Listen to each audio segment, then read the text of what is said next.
Талас областына караштуу Бакай ата районунун жалпы бийлер чыгышмасында орто мектебинин төрайымы Сапаралиева Бактыгүл. Биз бул Красная Гвоздика эс алуу борборуна келгенибизге 4 күн болду.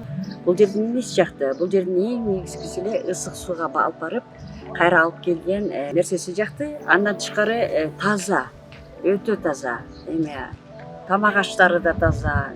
Бул жерде условиясы бардыгы тең мага жакты.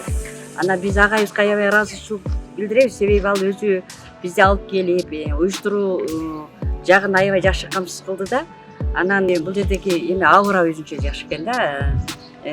Ошо арчалары, таза абасы, тамак ашы, 3 мал тамак берилет экен. Тамак ашы да жакшы.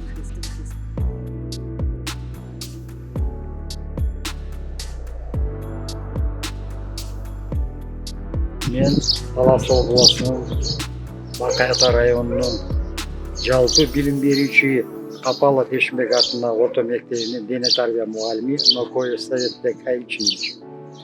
Красная Гвоздика эс алуу борборунда мына 4 күндөн бери эс алып атабыз. Жалпы ЦК уюмунун, профсоюздар уюмунун жетекчилерине ыраазычылык билдирем.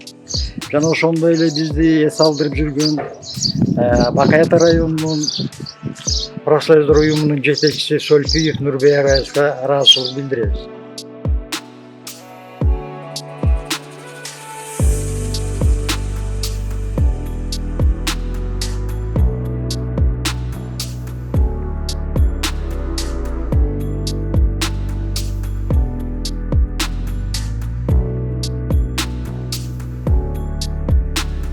Jangan mengizamkan sırtları, muhaliflerin еңбек шарттарын жақсарту үшін қосымша оқытудан берілген